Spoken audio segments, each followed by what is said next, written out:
Bismillahirrahmanirrahim. Assalamualaikum warahmatullahi wabarakatuh. Alhamdulillahirabbil alamin. Wassalatu wassalamu ala Rasulillah wa ala alihi wa ashabihi wa man tabi'ahum bi ihsan ila yaumiddin. Amma ba'd. Kaum muslimin wal muslimat, jemaah salat maghrib, rahimani wa rahimakumullah.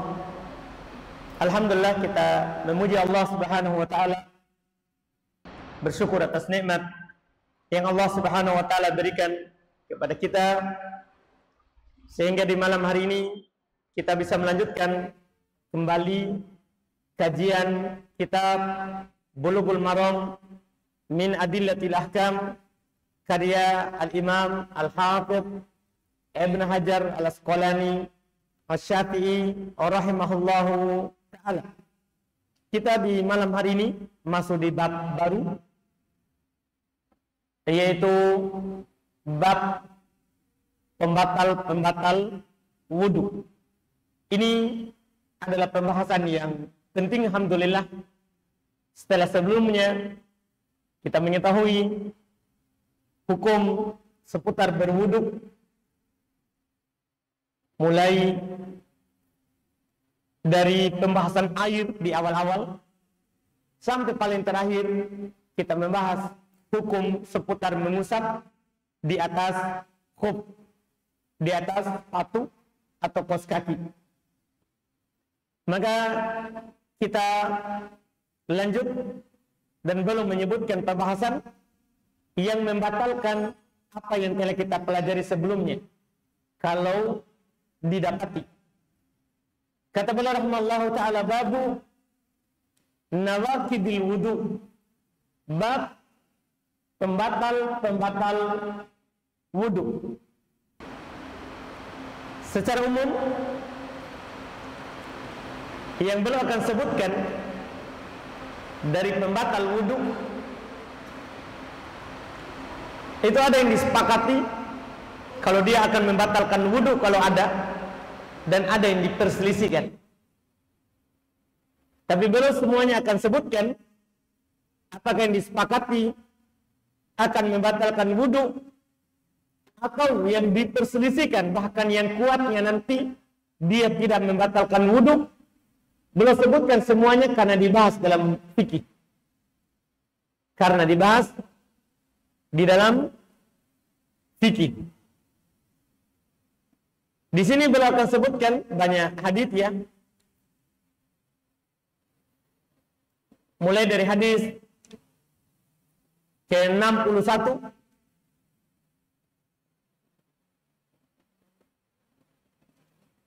terkait dengan pembahasan tidur, apakah membatalkan wudu atau tidak.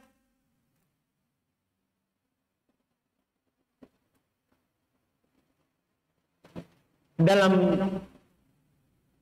fikih Islam nanti kita akan bahas pertama sampai hadis nomor 75.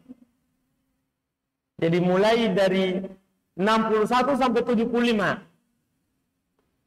yang beliau akan sebutkan. Lebih dari 10 hadis yang kita akan baca insyaallah di beberapa kali pertemuan terkait dengan hal-hal yang membatalkan wudu. Kita mulai dari hadis pertama, yaitu di nomor 61. Kata beliau rahimahullah, an Anas bin Malik radhiyallahu ta'ala anhu qala, kan ashabu Rasulillah sallallahu alaihi wasallam ala ahdihi yantadiruna al-isya'a hatta tasfiqa ru'usuhum thumma yusalluna wa la yatawadda'un. Akhrajahu Abu Daud wa sahahahu ad-Darqutni wa asluhu fi Muslim. Kata beliau rahimahullah dari Anas bin Malik, sahabat mulia pelayan Rasulullah sallallahu alaihi wasallam. Beliau berkata adalah sahabat Nabi sallallahu alaihi wasallam di masanya. Mereka menunggu pelaksanaan sholat Isya hatta tasfiqa ru'usuhum, sampai tasfiqa, jatuh-jatuh kepala mereka. Ini karena ngantuk. Karena ngantuk. Jadi kepala mereka seperti mengangguk. Seperti kita biasanya awal ngantuk, maka kalau dalam keadaan duduk atau dalam keadaan berdiri, itu kepala akan seperti mengangguk. Iya. Summa yusalluna wa la yatawadda'un. Kemudian pas Nabi keluar untuk sholat Isya, mereka sholat tidak wudhu. Kan mereka tadi sebelum masuk masjid wudhu. Setelah itu menanti sholat Isya sampai mereka ngantuk. Keluar Nabi SAW untuk sholat, mereka sholat tidak wudhu. Kata beliau, akhrajahu Abu Dawud. Hadits ini dikeluarkan oleh Imam Abu Dawud. Wa sahahu ad-Darqutni, disahihkan oleh Imam ad-Darqutni. Wa asluhu fi Muslim, dan asal hadis ini ada dalam riwayat Imam Muslim. Betul? Ada dalam riwayat Imam Muslim, tapi dengan lafaz yang lebih pendek. Yaitu kata Anas radhiyallahu ta'ala anhu, kanu yantadiruna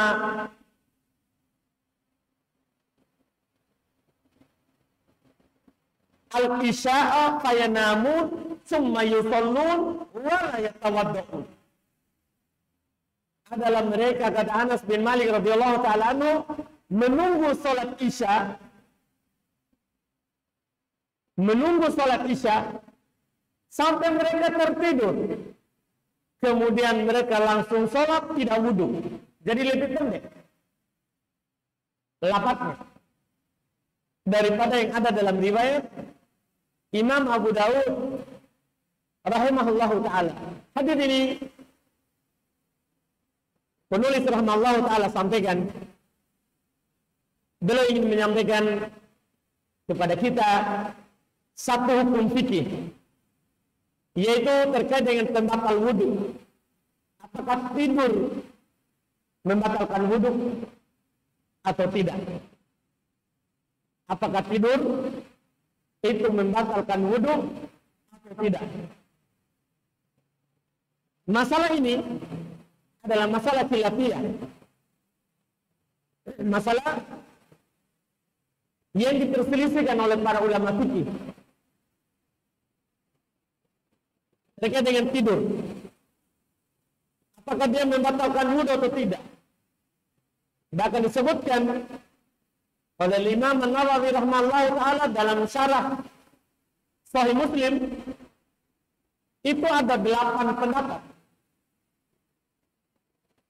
terkait dengan tidur membatalkan wudhu atau tidak.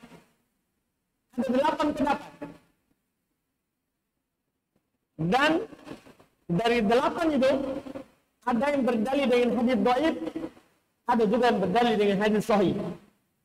Kita sebutkan saja 3 karena dalilnya hadis sahih dari 8 pendapat. Pendapat pertama, dan ini yang kami akan sebutkan, pendapat pertama ini adalah merupakan pendapat dari Abu Musa al-Asy'ari, dari kalangan sahabat, Sa'id bin Musayyab dari kalangan tabi'in. Juga ini adalah merupakan pendapat yang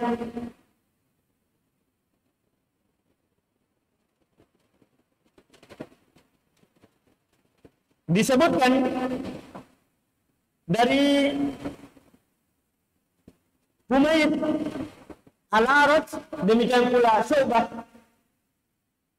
mereka berpendapat bahwa tidur secara mutlak tidak membatalkan wudu.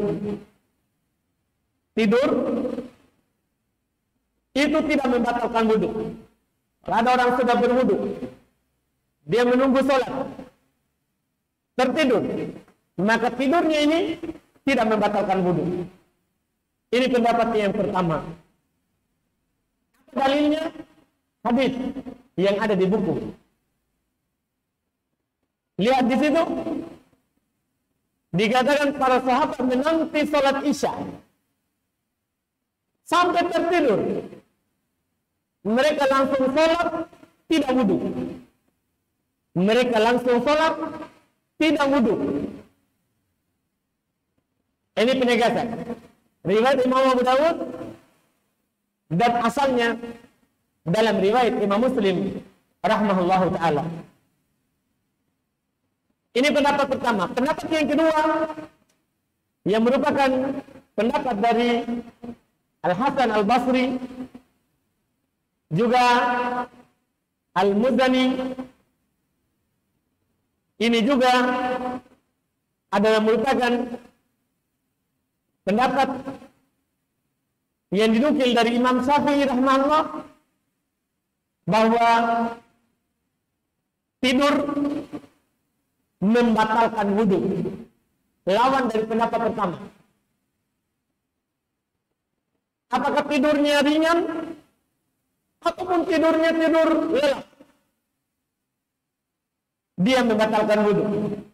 Kalau yang pertama tadi tidak membatalkan wudu, tidurnya ringan ataupun tidurnya tidur lelap sekali, tidak membatalkan wudu.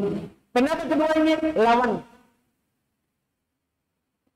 Dia punya dalil juga. Mereka berdalil dengan hadis yang sudah lewat di pembahasan mengusap di atas sepatu. Ada penyebutan dari sahabat Sufyan bin Asal radhiyallahu ta'ala anhu. Beliau bilang, karena Rasulullah sallallahu alaihi wasallam ya'muruna idza kunna fi safarin an la nanzi'a kitabana salatata ayyamin wa layalihinna illa min janabatin walakin min ghaitin aw baulin aw naumin.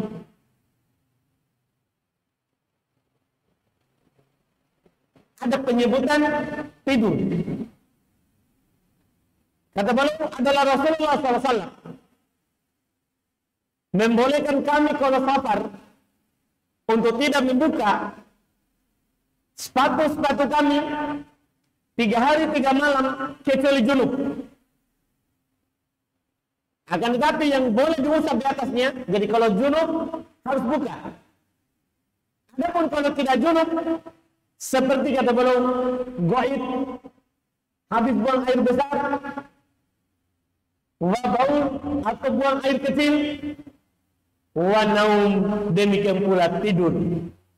Disebutkan di antara hal yang harus seorang berwudu dan boleh dia mengusap di atas sepatu adalah kalau dia tidur.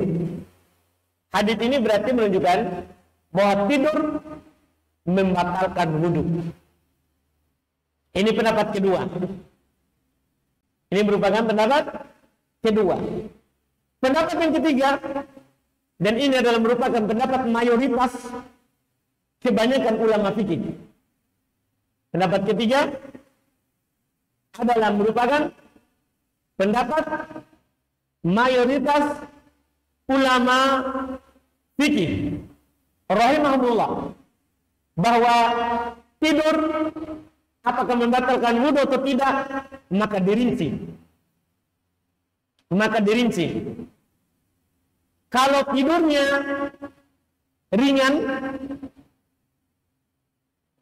maka tidak membatalkan wudu. Dan kalau tidurnya berat, tidur lelap, tidur yang dalam, tidur amik, kata mereka, tidur yang dalam maka ini membatalkan wudu. Maka ini membatalkan wudu. Ini pendapat. Dalilnya adalah dua hadis yang dipakai. Hadis pertama yang dipakai oleh pendapat pertama, hadis kedua adalah pendapat yang dipakai oleh pendapat yang kedua. Dari mana kita berpendapat? Yaitu ini mayoritas. Kalau tidur ringan tidak membatalkan wudu. Dalilnya hadis Anas. Jadi para sahabat menanti sholat dalam keadaan duduk sampai ngantuk, jatuh-jatuh kepala mereka. Ini kan menunjukkan bukan tidur lelap, ini tidur ringan. Kita bilang tidur apa? Kalau orang Makassar, tidur ayaman. Hah? Tindro jangan-jangan. Baiklah. Iya. Itu yang disebut. Kalau tindro jangan-jangan, itu tidak membatalkan wudu. Tidak membatalkan wudu. Yang disebut tidur ringan. Hadis Anas. Para sahabat menunggu sholat Isya sampai jatuh-jatuh kepala mereka. Berangguk-angguk kepalanya. Datang Rasulullah SAW, mereka langsung sholat, tidak wudu. Mereka langsung sholat, tidak wudu. Ini namanya tidur ringan. Adapun kalau tidurnya tidur amik, tidur yang dalam, tidur yang berat, maka ini membatalkan wudu. Hadis yang ada di pendapat kedua. Hadis yang ada di pendapat kedua, yaitu Nabi SAW mengatakan kalau orang buang air besar, buang air kecil, atau tidur, maka dia berwudu. Maka dia berwudu. Dari tiga pendapat tadi mana yang kuat? Maka tentunya pendapat yang ketiga, pendapat kebanyakan ulama itu lebih kuat. Kenapa? Karena beramal dengan dua hadis. Kalau kita berpendapat dengan pendapat pertama, berarti kita hilangkan hadis asal, Sufyan ibn Asal. Kalau kita berpendapat dengan pendapat kedua, mana kita hilangkan hadis pertama.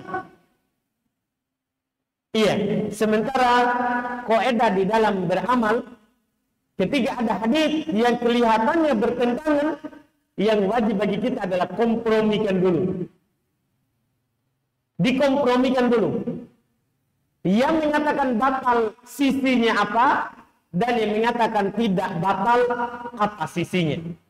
Ini lebih utama dan lebih hati-hati karena beramal dengan dua dalil. Beramal dengan dua dalil itu lebih utama daripada kita satu dalil dan tinggalkan yang lain. Ini pendapat yang kuat yang dipilih oleh mayoritas ulama rahimahumullahu ta'ala terkait dengan hal ini. Kemudian mereka juga berselisih apa batasannya dianggap tidur ringan dan apa batasannya yang dianggap tidurnya berat.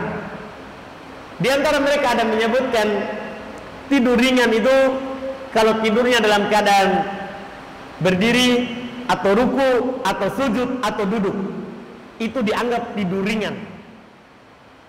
Sementara tidur berat, tidur yang dalam, yaitu kalau dalam keadaan berbaring. Karena kalau dalam keadaan apa? Berbaring. Ini diantara ciri-ciri tidur ringan ataupun tidur berat. Walaupun ciri ini kadang keluar dari asalnya, yang penting dilihat dari tidurnya, dilihat dari jenis tidurnya. Ini terkait dengan tidur. Jadi kita keluar dengan kesimpulan dalam masalah tidur, apakah membatalkan wudu atau tidak? Ada 8 pendapat. Ada 8 pendapat. Dan yang kuatnya adalah pendapat yang mengatakan dirinci. Kalau tidurnya tidur ringan, tidak membatalkan wudu. Kalau tidurnya tidur yang dalam, tidur yang berat, maka ya itu membatalkan wudu. itu membatalkan wudhu. Ini hadis yang pertama dan pembahasan pertama. Pembahasan yang kedua, kata beliau rahimahullahu taala, an Aisyah radhiyallahu taala anha qalat, ja'at Fatimah bintu Abi Hubaysh ila Nabi sallallahu alaihi wasallam faqala, ya Rasulullah, ini imra'atun usruhadu fala atur afa ada ussalah, qala la innama dhalika irqun wa laysa bihaydin fa idza aqbalat haydatuki fadiyas salah wa idza adbarat taksili anki dam thumma salli, muttafaqun alaih. Walil Bukhari thumma tawadda'i li kulli salati wa asyara Muslim ila annahu hadafaha amdan. Kata beliau rahimahullah dari Aisyah radhiyallahu taala anha, dia berkata, datang Fatimah bintu Abi Hubaysh kepada Nabi sallallahu alaihi wasallam. Dia bertanya, wahai Rasulullah, saya seorang perempuan ustahab, selalu keluar darah istihadah. Darah istihadah adalah darah yang keluar karena ada urat yang pecah atau putus. Termasuk darah istihadah apa yang disebut dengan damul bikaro, darah perawan. Itu masuk dalam jenis darah istihadah karena ada urat yang putus atau pecah. Demikian pula darah yang lain selain haid dan nifas. Karena sebab adanya urat yang putus atau pecah.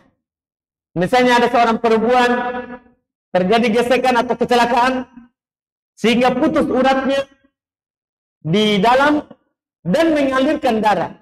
Itu namanya darah istihadah. Ada kasus sekarang di masa Nabi SAW, seorang perempuan yang bernama Fatimah datang kepada Rasulullah SAW.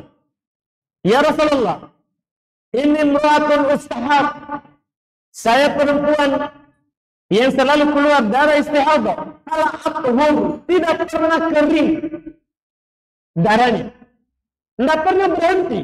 Ya namanya karena urat pecah, bukan ini darah haid. Dia bilang, apa ada ussalah? Apakah saya boleh tidak sholat? Karena kan kalau darah haid keluar, tidak sholat. Apakah kalau ada darah istihadah juga tidak sholat? Karena sama-sama darah yang keluar. Kata Nabi SAW, la. Tidak. Innama dzalika irqun wa laysa bihaidin. Itu adalah urat yang pecah, bukan haid. Kalau datang haidmu, tinggalkan sholat. Kalau sudah selesai masa haidmu, maka cuci darahnya dan sholat. Riwayat Imam Al-Bukhari dan Imam Muslim.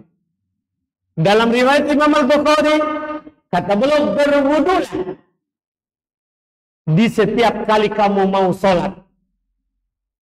Diisyaratkan oleh Imam Muslim bahwasanya beliau hapus ini lafaz secara sengaja. Maksudnya lafaz yang paling terakhir ini hanya ada dalam riwayat Imam Al-Bukhari, tidak ada dalam riwayat Imam Muslim.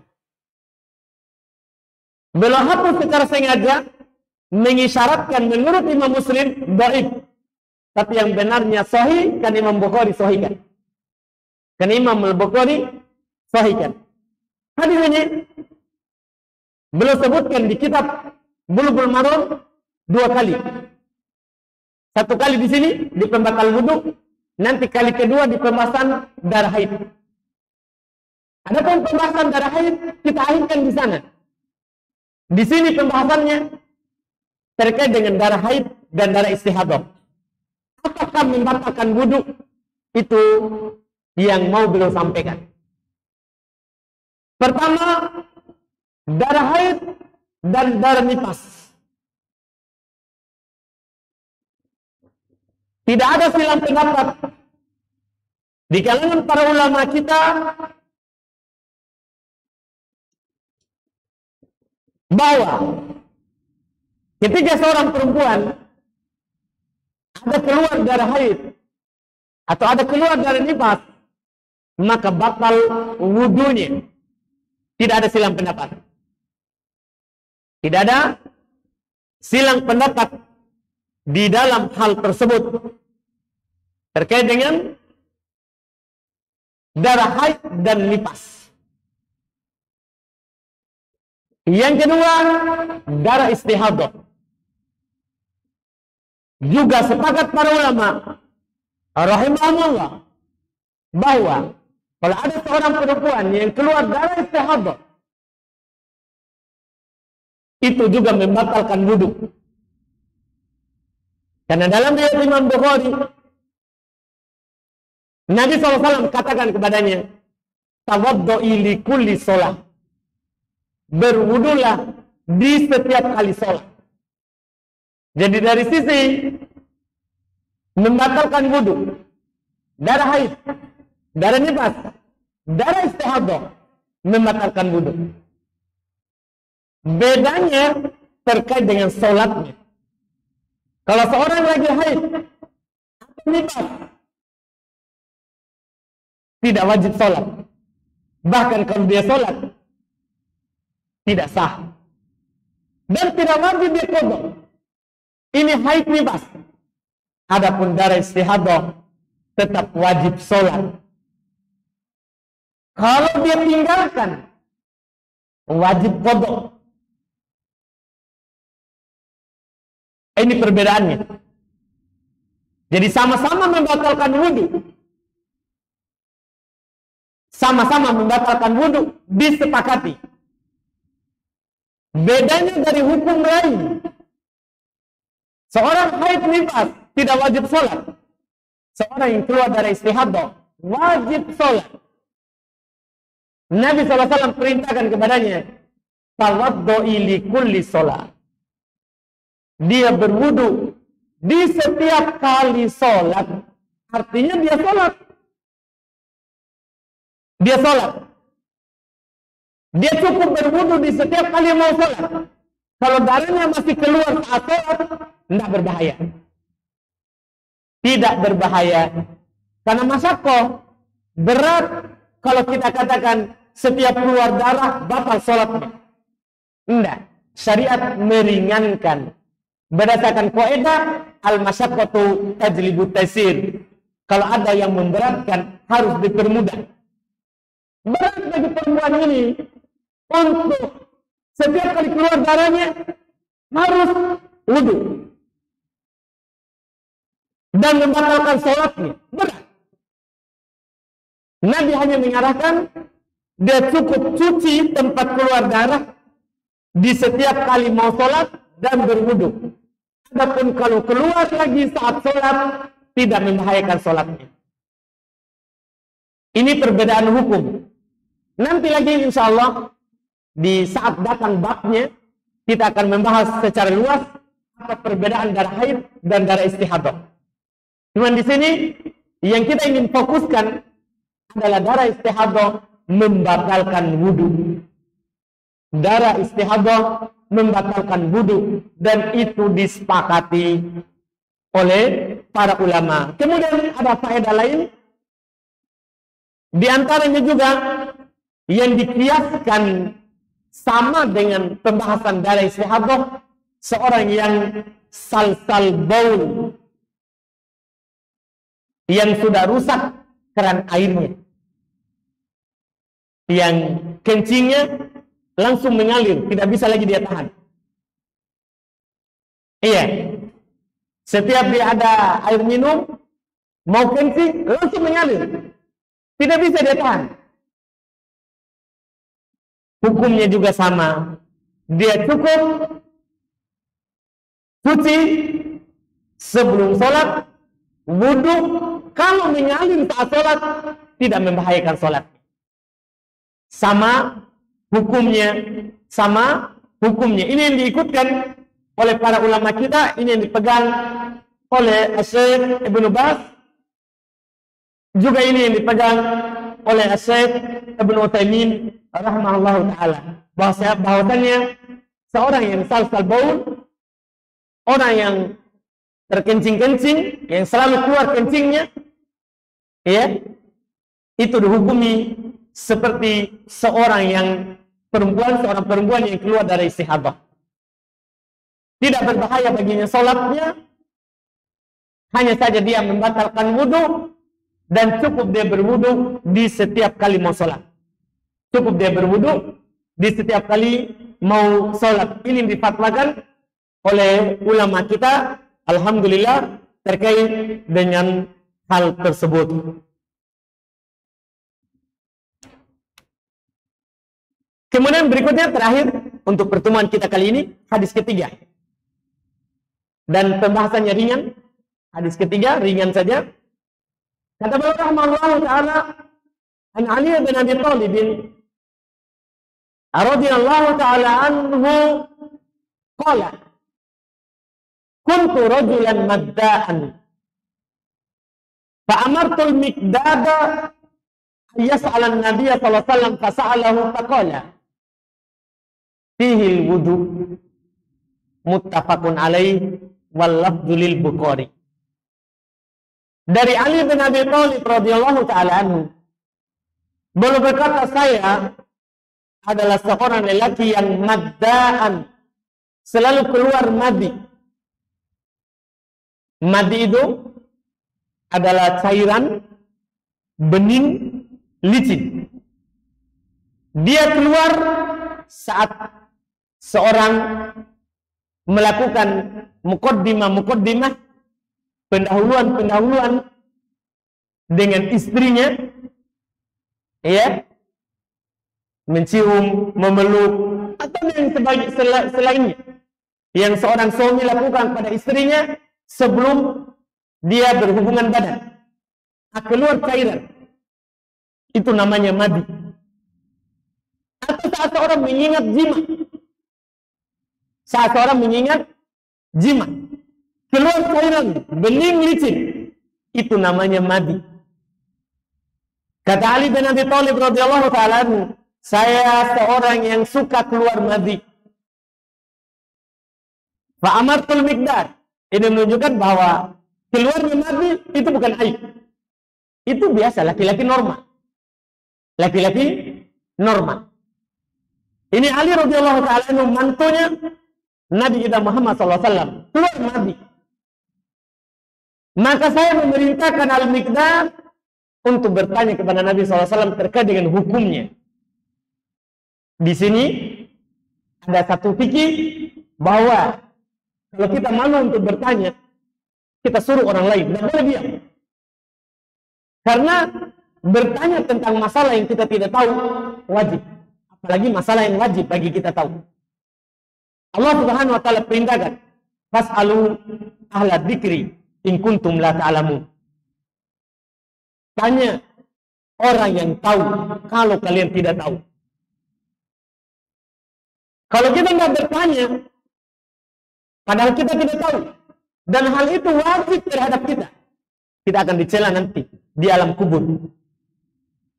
Ketika kita ditanya tentang 3 pertanyaan, siapa Rabbmu, apa agamamu, siapa nabimu, tentunya jawaban di alam kubur beda dengan jawaban di dunia. Kita akan menjawab sesuai dengan yang kita pernah pelajari. Orang yang hanya ikut-ikutan, hanya bilang, hahaha, saya tidak tahu. Saya hanya mendengar orang bilang, ya saya juga bilang. Apa kata malaikat? Kamu tidak baca? Kamu tidak tanya? Tidak belajar? Nah, ini dicela. Makanya kata Allah, tanya yang tahu kalau antum tidak tahu. Nah, kalau di sini ada fikih. Kalau antum malu bertanya suatu masalah yang antum ingin tahu hukumnya, suruh orang lain. Boleh. Ali radhiyallahu ta'ala anhu disebutkan dalam riwayat lain, belum malu bertanya kepada Rasulullah karena kedudukan putrinya.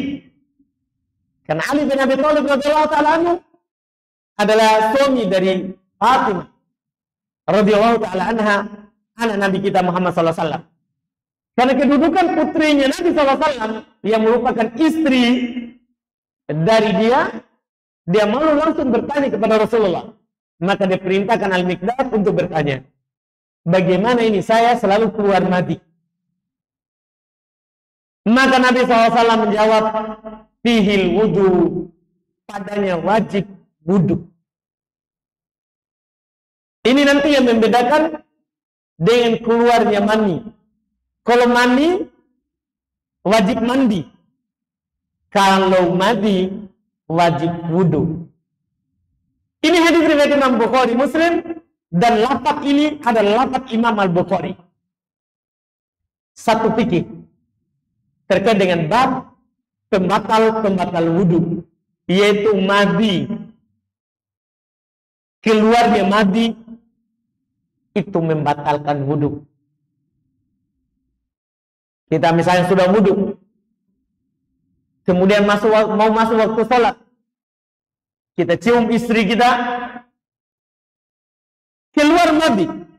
Adapun hanya mencium, tidak ada keluar apa-apa, akan datang pembahasan pekan akan datang. Apa hukum mencium istri atau menyentuh perempuan? Apakah membatalkan wudu atau tidak? Akan datang, insya Allah kita akhirkan. Sekarang ini keluar madi, maka batal wudunya.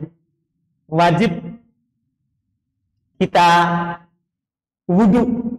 Sebelum wudu, wajib kita mencuci kelamin kita. Karena datang dalam riwayat dari Nabi SAW, dalam riwayat Imam Muslim, kata Nabi SAW, iksil dakarok wa tawaddo. Tadi kan lafaz Imam Al-Bukhari. Dalam lafaz Imam Muslim, kata Nabi SAW, cuci zakarmu, cuci kelaminmu, kemaluanmu, kemudian kamu wudu. Ini yang disebutkan oleh Nabi SAW, bahkan datang dalam riwayat Imam Abu Dawud. Ini mohon maaf sekaligus terakhir saya sebutkan, datang dalam riwayat Imam Abu Dawud, wa untayaihi wa yatawaddo. Ada tambahan. Cuci kemaluanmu, zakarmu, wa untayaihi, dan yang dibawa kemaluan, dua bijinya. Ya, apa bahasa kita? Hah? Haji? Apa kita bilang? Hah? Bere-bere. Iya, baiklah. Jadi tambahan dalam riwayat Abu Dawud. Jadi dalam riwayat Imam Muslim, riwayat Imam Al-Bukhari cuma bilang wajib bagi wudu. Dalam riwayat Imam Muslim, cuci kelaminnya baru wudu. Dalam riwayat Imam Abu Dawud ditambah cuci kelaminnya dan apa tadi? Bere-bere. Iya, dua bijinya yang dibawa. Ini tambahan faedah. Karena biasanya kalau keluar ada ke situ menempel. Iya kan? Iya, bagi orang yang biasa keluar, yang sudah dewasa ya tahu itu. Iya, ini Masya Allah faedah fikih. Ini semua menunjukkan dia membatalkan wudu.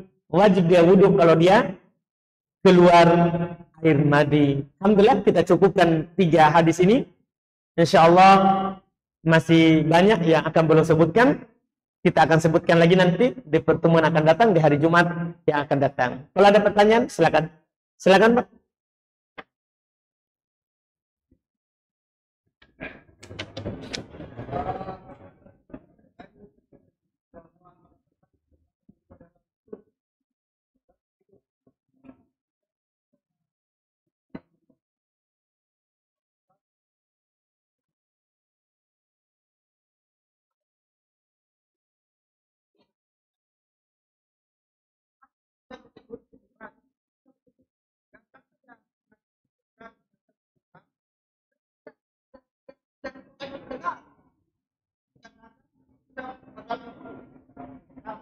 Kedua,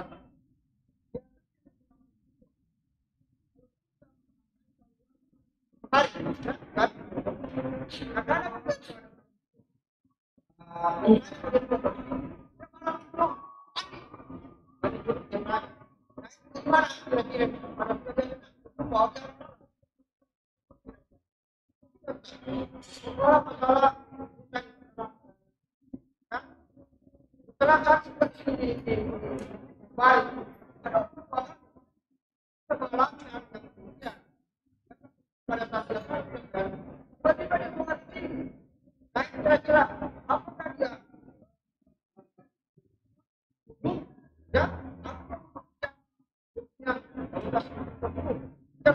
Baik, Masya Allah.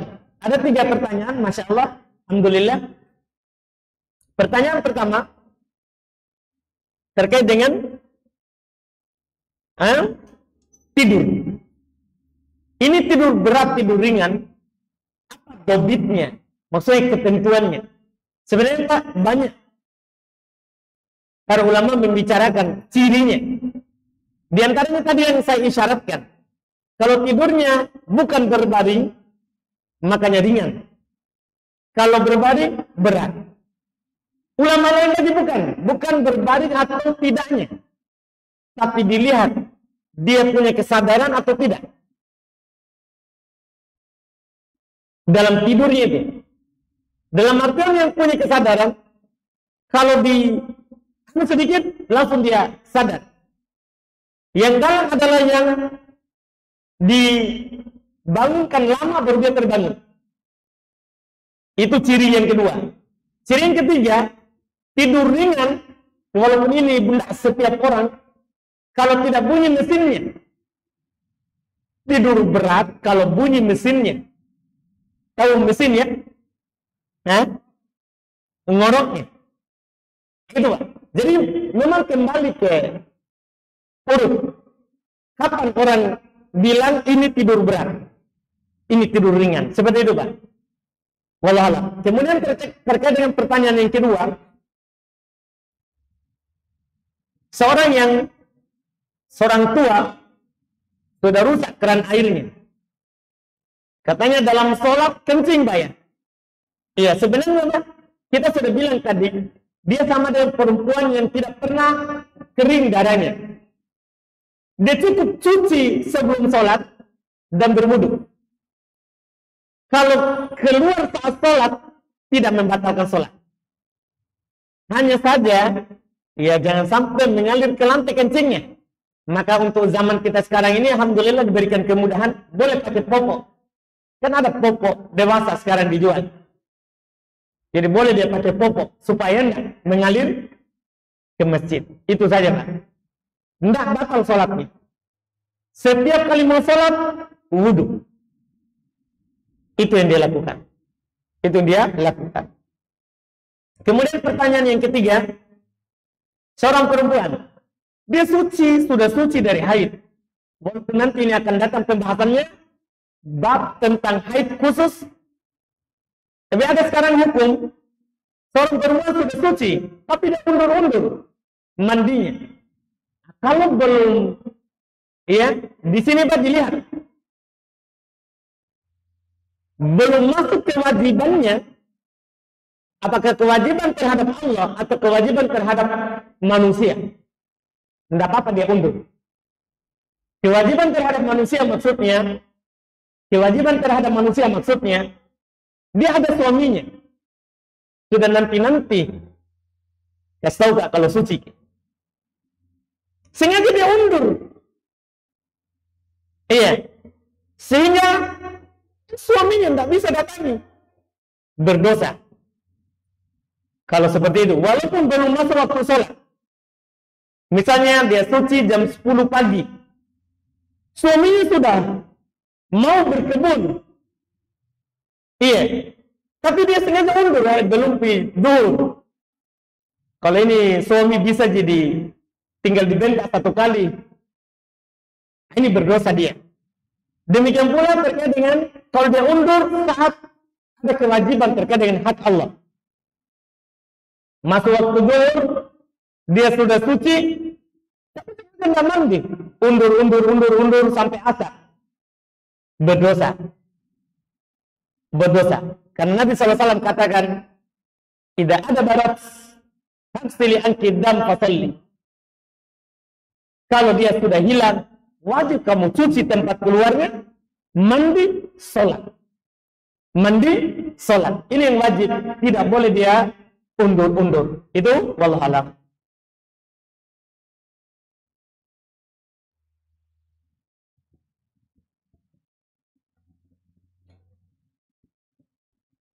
Apa hukum, pertanyaan berikutnya, apa hukum menghadiri undangan pernikahan yang syar'i, tapi saya tidak kenal dengan ini ikhwan yang menikah? Ya, antum diundang enggak? Itu pertanyaannya. Antum kenal ataupun tidak, tapi antum diundang. Itu saja. Iya. Karena ada hadis, tidak boleh kita duduk makan di pelayanan tanpa diundang. Tidak boleh langsung. Baik, mumpung deh. Ini kebetulan makan siang. Ada acara di masjid, kita mau pergi sholat dulu. Tapi di masjid ada pernikahan. Langsung masuk. Makan gratis. Tidak boleh.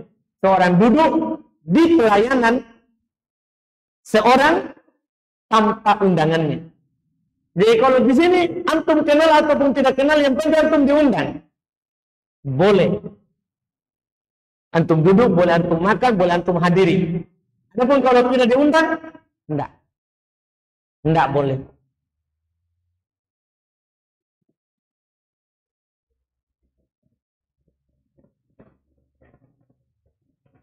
Apakah wajib menghadiri undangan ini walaupun kita tidak kenal ini ikhwah? Berarti dia diundang.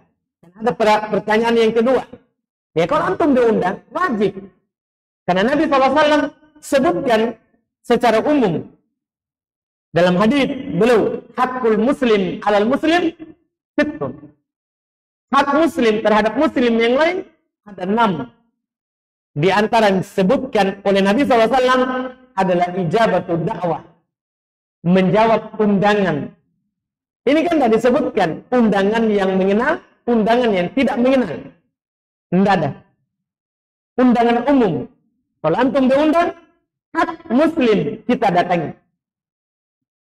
Hak muslim kita datangi.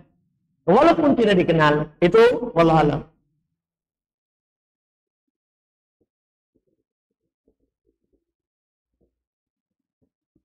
Bismillah Ustaz. Apakah mandi junub dicuci juga yang di bawah yang 2? Tadi yang bilang Pak Haji bere-bere.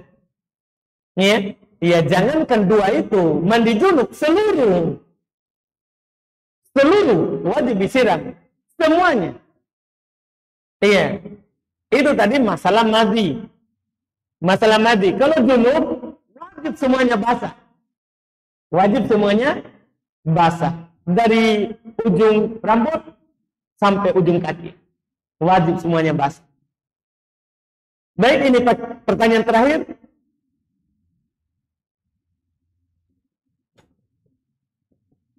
Apa hukum mewantex pakaian?